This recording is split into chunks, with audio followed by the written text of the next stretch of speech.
My sister uninvited me to her promotion celebration even though I helped her with her resume. So I raised a glass and said, "To creative writing skills." While her boss looked confused. I don't know what I expected. Maybe I was hoping she'd at least acknowledge what I did for her, even if she didn't invite me to the party. But when I saw Paige's post on Facebook, a photo of her holding a bouquet of flowers with a smug smile plastered on her face, I felt something sharp hit me in the chest. The caption read, "A huge congratulations to Paige for this well-deserved promotion. We can't wait to see all the amazing things you'll do in your new role." I stared at that post longer than I care to admit. It wasn't just a celebration of her success. It felt like a slap in the face. I had spent weeks helping her, no, more than that, sacrificed weekends, sat with her late into the nights, crafting and perfecting her resume. I helped her tell a story that wasn't just about her job experience but about her potential. I'd gone above and beyond, like I always do for her, only to find out she didn't even think I deserved to be part of her moment. That's what really stung, the thought that my effort had meant nothing to her. It wasn't like I needed a thank you or some grand gesture. But an invite to the celebration? That felt like the least she could do. Instead, she put up a perfect image of herself in her perfect job, as though I wasn't even a part of it. I picked up my phone and dialed her number. The call rang for a few moments before she picked up, sounding cheerier than usual. "Hey, Nat. What's up?" She said my name with a level of enthusiasm that made me sick to my stomach. She wasn't even trying to hide the fact that something felt off between us. "Hey, I saw your post. Congratulations on the promotion, that's awesome," I said, keeping my voice as steady as I could. "Oh, thank you. That means a lot coming from you," she responded, but there was a slight hesitation in her voice. I knew what was coming next. "So, when's the celebration? You know, the one with the team?" I asked, trying to sound casual, though my heart was racing. There was a pause before she answered, and when she did, it was in a tone that didn't quite match the words. "Well, we're having a small thing tomorrow night at this new bar downtown. It's really just for my work friends. You know how these things go, kind of a team-only thing." I tried to hide the disappointment in my voice. "Right, yeah. Just your work people." "Yeah," she trailed off, clearly uncomfortable now. "But we can totally hang out later, just the two of us." "I promise." "Maybe next week?" I couldn't help the bitterness that rose in my throat. She wasn't just uninviting me, she was brushing me off, minimizing what I'd done for her like it didn't matter. I wasn't surprised, though. This was how it had always been, wasn't it? Paige always had her crowd. And I was just the person in the background. "I see," I said, cutting the conversation short. "Have fun." I hung up before she could say anything else. The anger simmered in my chest, bubbling up with every second that passed. I had given so much to her. I sacrificed time, energy, and patience to make sure she was set up for success. And this was how I was repaid? I couldn't just let it go, not after everything. I didn't really think it through, maybe I should have, but I didn't. I just knew what I had to do. The next evening, I stood outside the bar, staring up at the neon lights flickering above the entrance. The type of place I wouldn't normally go, trendy, loud, and filled with young professionals trying to look important. But this wasn't about me. It was about making a statement. I wasn't going to sit at home feeling sorry for myself. I pushed the door open and stepped inside. The noise hit me immediately, laughter, clinking glasses, music too loud to make conversation easy. I scanned the crowd and spotted her almost immediately. Paige was sitting with a group of her colleagues, her hair perfectly styled, her smile wide as she laughed at something one of her coworkers had said. Of course, she was the center of attention, just like always. I took a deep breath. My stomach churned with anxiety, but I pushed it down. She hadn't invited me. But that didn't mean I had to pretend I didn't exist. I walked up to the bar and ordered a drink. After a few moments of me quietly observing the scene, I decided I wasn't going to wait for her to acknowledge me. I wasn't going to let her off the hook. I made my way over to her table. The moment her eyes met mine, she froze. Her colleagues didn't notice right away, they were too wrapped up in their conversation, but Paige couldn't hide the discomfort on her face. She looked at me as though I had just invaded her perfect little world, and I could see the tension in her eyes. "Natalie," she said, her voice shaky but polite, "what are you doing here?" I smiled a little too sweetly. "Just thought I'd stop by. Congratulate you on your big promotion." I could feel the eyes of her colleagues now on me, their gazes flicking between Paige and me, a growing awkwardness filling the air. Paige looked at me like I was an intruder. I raised my glass, slowly, and the room seemed to fall a little quieter. "To creative writing skills," I said, loud enough for everyone to hear. There was a long silence. No one spoke. Paige's face flushed red, and I could feel the weight of her discomfort pressing down on the entire group. Her boss, Thomas, looked at me as if I had just delivered a punchline to a joke nobody understood. "Creative writing skills?" he asked, clearly confused, but trying to be polite. I nodded, keeping my eyes locked on Paige. "Yeah, helping craft the perfect resume. The kind of thing that gets you a promotion," I added, a little too pointedly. Her colleagues exchanged uneasy glances. Paige looked like she might cry, but she quickly swallowed whatever she was feeling, trying to compose herself. "Natalie, I really didn't think you'd. I'm just raising a glass to all the hard work that goes into success," I said, cutting her off. "You should enjoy your moment." I didn't wait for her to respond. I turned and left, feeling a strange mix of relief and anger. The sting of her rejection wasn't gone, but it didn't matter anymore. I had made my point. The night was still young when I walked back to my apartment. I could almost hear the conversations about me as I left the bar. It didn't matter. Paige would have to process what had happened, and maybe, just maybe, she'd understand how much I had done for her. I wasn't expecting an apology. I didn't even need one. But I knew she'd be thinking about it for a long time. I didn't hear from Paige the next day. Or the day after that.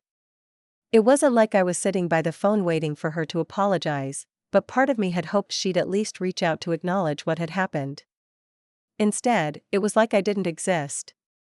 It wasn't as though we'd been on the best terms for a while, but after everything I did for her, I expected something more than silence.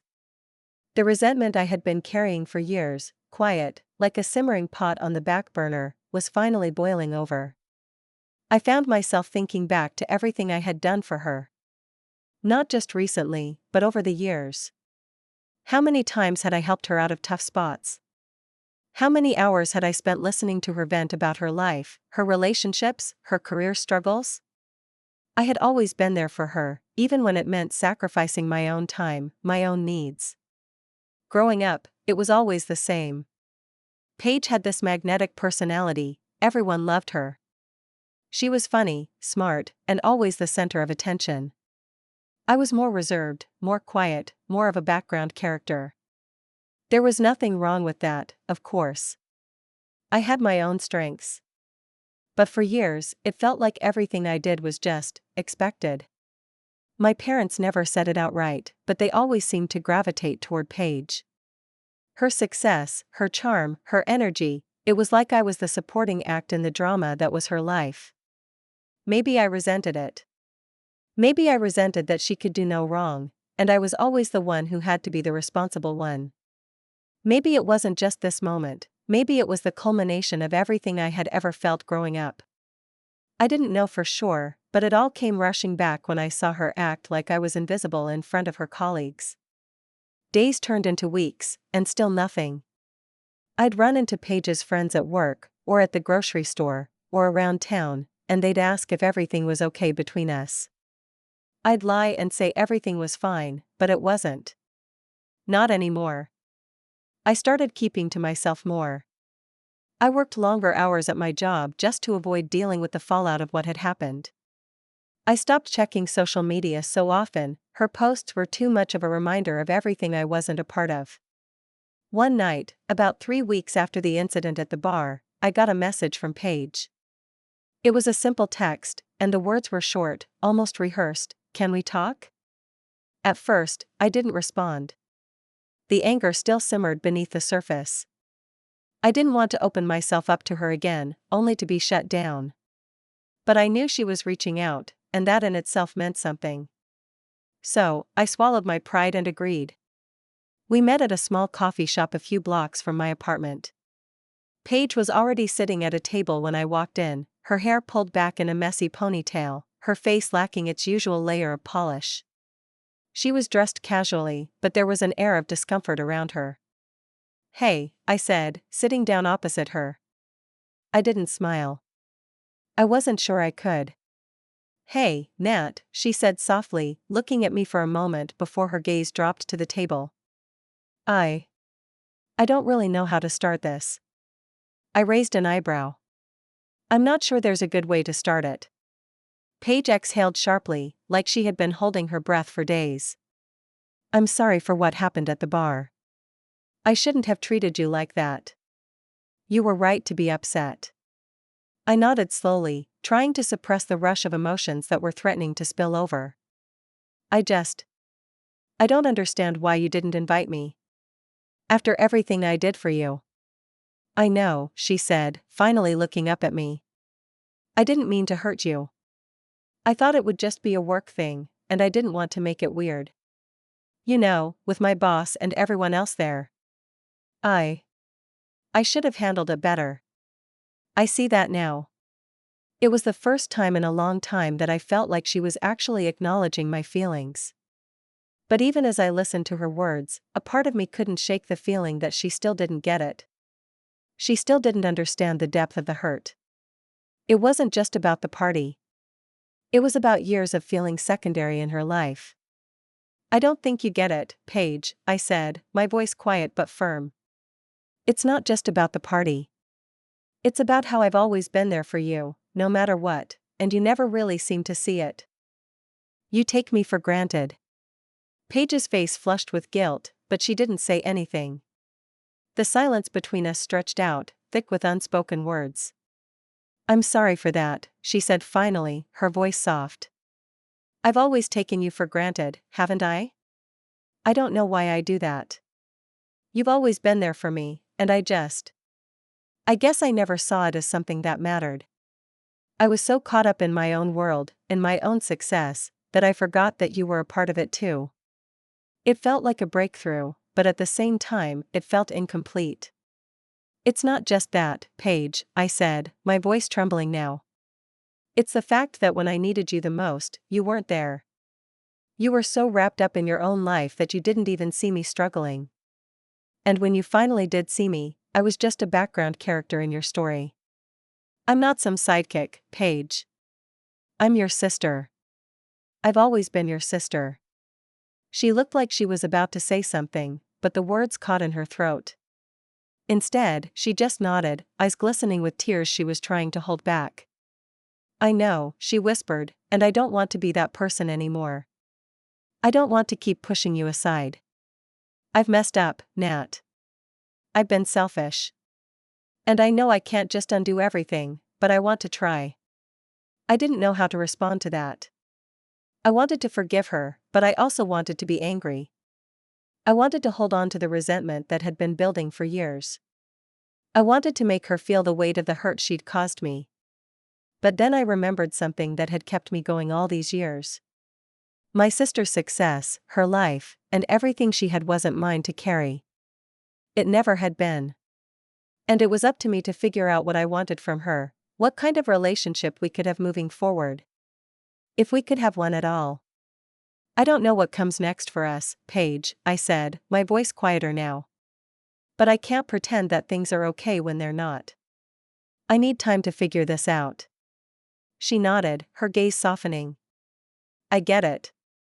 I'll give you the time you need. I don't want to lose you, Nat. Not like this." I stared at her for a long moment, wondering if I could truly let go of the hurt. But something inside me told me I had to try. The conversation didn't resolve everything. In fact, I wasn't sure if we'd ever fully repair what had been broken between us. But it was a start. And maybe that was enough for now. We both needed time. Time to heal, time to understand each other, and maybe, just maybe, time to rebuild the kind of relationship we had always been too stubborn to see. I left that coffee shop with a strange mix of emotions. Paige's apology, though sincere, felt like it wasn't enough. I wanted to believe it meant something, but I knew that actions spoke louder than words. She had hurt me, not once but many times over the years, and I wasn't sure if I could just forgive her because she'd said the right things. But I wasn't going to make it easy for her, not after everything. I didn't owe her my forgiveness. What I owed myself was the space to feel the anger and frustration that had been bubbling up for years. It was clear that Paige had a lot of growing to do. And maybe, just maybe, she needed to feel the weight of her actions. For the next few weeks, I kept my distance. I didn't return her calls immediately, and when she messaged me, I took my time to respond. If she really wanted to change, I needed to see it. I wasn't going to rush into something I wasn't ready for. The more I let her stew in her guilt, the more I realized that the best thing I could do was not to rush the process.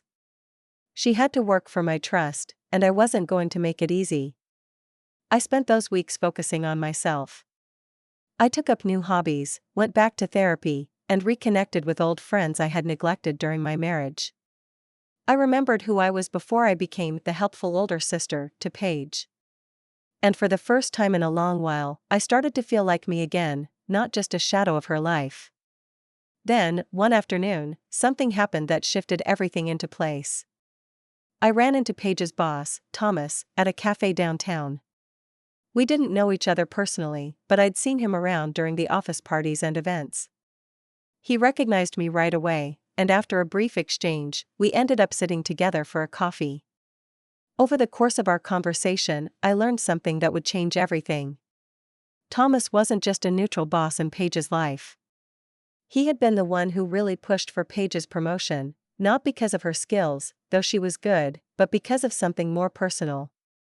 It wasn't uncommon for employers to take a personal interest in their employees, but what I didn't know was that Paige had been using her charm to manipulate Thomas into securing the promotion, and Thomas had been more than willing to indulge her.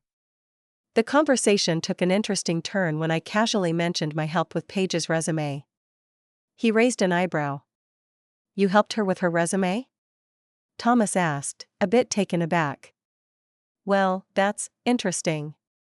"Yeah, I spent a lot of time on it," I said, smiling faintly. "It was a big part of why she got the position. I'm just glad it worked out for her." Thomas seemed to hesitate, clearly uncomfortable. "Well, I have to be honest with you. It's funny you mention that. I was actually a little concerned about Paige's qualifications when I first looked over her file. She's good at what she does, but her resume? Let's just say it was lacking. Honestly, if I hadn't had the right connections with her, I might not have pushed so hard for her promotion. But she's got that spark, you know? People like her, so I went to bat for her. She does have potential, but the resume, well, it wasn't her strong suit." I could feel the pieces clicking together. The one thing Paige had been so proud of, the promotion, was built on a foundation of flattery and charm. But it was my work that had pushed her over the edge. It wasn't just about helping her get the job like I thought. I had given her the tools she needed to keep up appearances, to manipulate those around her into thinking she was more than just a talented, but ordinary, worker. I let Thomas continue, keeping my expression neutral, even as my mind raced. He didn't know the whole story, of course. He didn't know how much I had sacrificed for her, how many nights I spent helping her craft the perfect resume. He didn't know how many times I'd been pushed aside while Paige made her way through life with minimal effort, relying on others to do the heavy lifting. But I knew something now that he didn't. Thomas had been so eager to praise Paige and push her to the top because he had his own interest in her. Not just as a colleague, but as someone who had become, over time, a bit more personal than professional. I could feel my stomach twist with a strange satisfaction. A few days later, I decided it was time to make a move. I invited Paige out for lunch, keeping the tone casual, like nothing had ever happened between us. I wanted her to feel comfortable enough to think I had forgiven her. But in truth, I was setting the stage for something much bigger. We met at the same cafe where I'd run into Thomas. Paige was late, as usual, and when she finally walked in, she greeted me with a sheepish smile. "Sorry I'm late, I've been swamped at work," she said, sitting down across from me. "Things are crazy with the promotion and everything." I nodded, sipping my coffee. "I know how that goes. Actually, I ran into Thomas the other day." "Small world, huh?" Her expression tightened just a little. "Oh? How did that go?" "Surprisingly well. We had a nice chat. He mentioned how impressed he was with you," I said, keeping my voice light. "He even talked about your promotion and how he fought for it." Paige smiled, but it looked a little forced. "Well, yeah. He's a great boss. He's always been so supportive." I nodded, pretending to buy into her story. "Yeah, he told me that. But what was interesting was how he mentioned the whole thing about your resume. He really appreciated how well it was put together. He even said it was one of the reasons he pushed so hard for your promotion." Paige's smile faltered, her eyes flickering with uncertainty. "Well, yeah. I mean, I worked hard on it." "Really?" I asked, leaning forward just a little. "Because, funny enough, Thomas didn't mention you working on it at all. In fact, he seemed surprised it was your resume at all, considering how polished it was. He said it wasn't really something you'd put together yourself." Paige blinked, her face flushing. "What are you talking about?" I tilted my head slightly. "Oh, I just thought it was funny that you never mentioned that you'd had a little help. You never mentioned me, your own sister, helping you polish your resume and make it stand out. But hey, I get it. You've got a lot going on. I just didn't expect you to leave that part out." Paige opened her mouth, but no words came out. Her face turned a deeper shade of red. It was clear she was trying to figure out how to cover up the truth, but she knew the jig was up. "So, just to be clear, you didn't think it was important to mention the part where I helped you, huh?" I asked, my voice calm but firm. Paige sat there, frozen. For a long moment, she didn't say anything. The silence between us was thick, and for once, I didn't feel the need to fill it. Finally, she looked down, her shoulders slumping. I didn't want to embarrass you. I didn't think it was important." I leaned back in my chair, a small, knowing smile playing at the corners of my lips. "Well, it seems it was pretty important. And I think I deserve a little more recognition than just an uninvited guest at your promotion party, don't you?" Her face twisted with guilt. "I'm sorry, Nat. I just didn't think. I never meant to hurt you." I shrugged, standing up slowly. "Well, you did. And it's time to acknowledge it. I helped you, Paige. And next time, I think you'll remember that when you start collecting your accolades." The next few weeks were quieter. Paige did reach out to me, and there was a noticeable shift in how she treated me. She was more considerate, more aware of my boundaries. The promotion, which had once been a point of pride for her, became a reminder of the way she had taken me for granted.